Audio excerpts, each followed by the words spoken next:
Hello, Grizzly families, and thank you for joining me for our one of many literacy videos this year. My name is Jen Raybold, and I'm the reading specialist here at Grafton, and I am presenting a video series this year on just some of the foundational literacy principles that can help strengthen our home-school relationship in supporting your child's love of reading, writing, speaking, and research at home as well as here at school.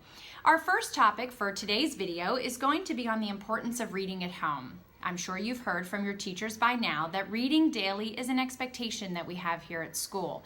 That looks different for students in different grade levels, but it is recommended that students are reading every day outside of school, and there are really important reasons why. I'm going to talk to you about some of those reasons today and then give you tips on how you can support that at home.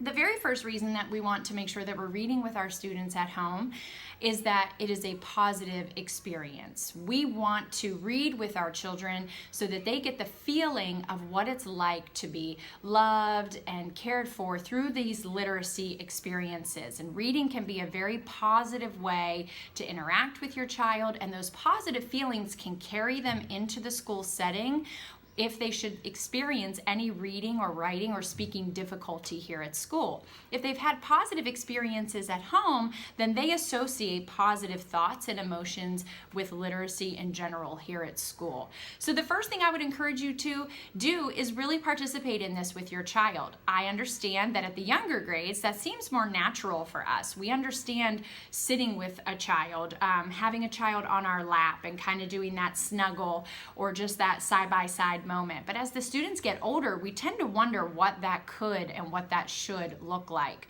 I will tell you that students of any age love to be read to. They love it. And so if you have an intermediate student in 3rd, 4th, or 5th grade that's always asking you to read to them, and you feel bad because the homework is that they're supposed to read 20 minutes by themselves, that is totally natural. Reading is first and foremost a language-based skill, and it's developed through oral interactions such as a read aloud.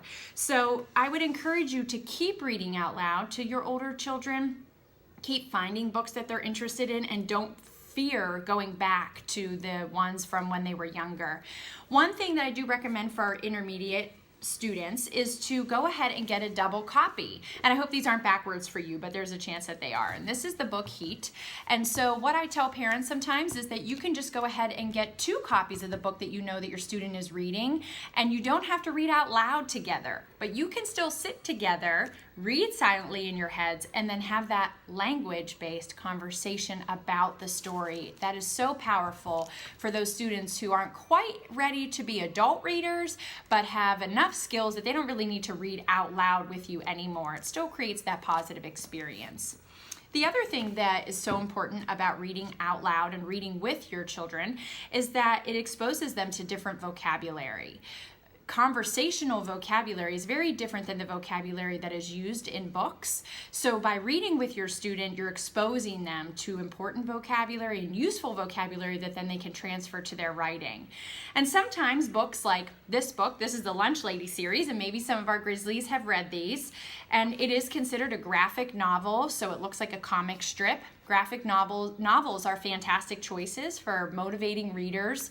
And what I would like to just point out is that typically, because graphic novels have to use fewer words to develop their plot and get their story across, their word choice is more concise and typically more sophisticated. So I recommend don't bypass those graphic novels because they look like easy reading.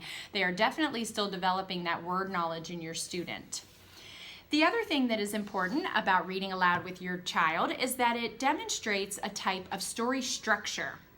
It exposes them to various story structures. So we mentioned the graphic novels. There's also wonderful poetry books, and Shel Silverstein is still a favorite among kids, if some of you remember that.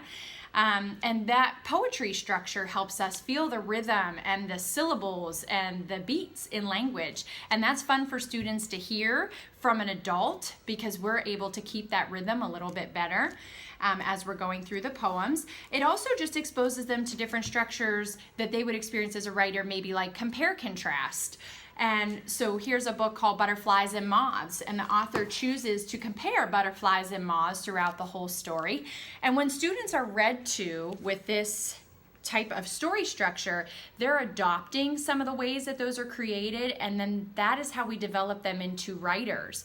As we tell them then in class that we're going to be working on writing a compare-contrast essay or paragraph, they've had some experience and have heard that story structure and that language by being read to at home and encountering books with you at home.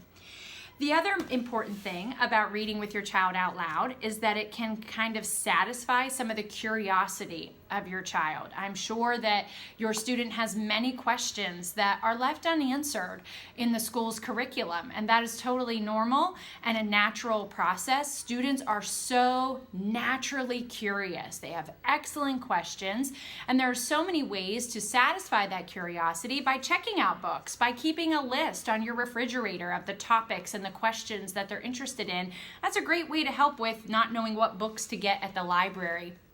And then you can check out those books. And this is truly a place where we can hook some of those intermediate readers that we are working to read and going to the library and checking out books and spending time side by side reading books that are answering their natural born curious questions. So that is another opportunity that Read Alouds provide. And another thing that I like to tell parents is that reading aloud with your child can also help support some of your parental expectations and some of the things that you're expecting from your students that may be resisted by them. Books provide a great opportunity, like this one called Too Many Toys, provide a great opportunity to start those conversations with our students about things that we're expecting them to do and behaviors that we're expecting at home, and also act as not only a form of expectation but a form of inspiration. And I know that you will agree that our students need positive role models. They need to see what a future could be and have that hope and that grit and all of these things that we want for our students. Reading aloud with your child and having a common book to go from and then starting those important conversations can be very powerful. So I pulled two books here that really talk about women and women in roles that are powerful and influential and successful women.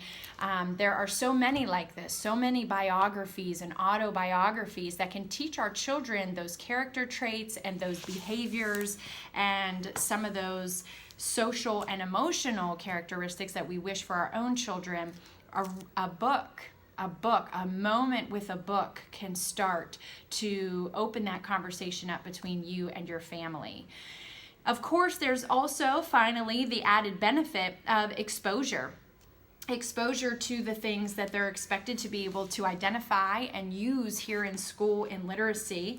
Things like captions and headings and real photographs, and many of our standards for literacy can be accomplished in very natural, positive, comforting interactions with you when you say things like, why do you think the author made these words big and bold and yellow? Why would the author do that? And why would the author use real photographs instead of drawings here? Why do you think that? And when they're younger, just talking about the title and the author and the cover of the book and which way to hold the book, and those conversations had at home with you about the ways that the books are set up will also equip them with very critical skills.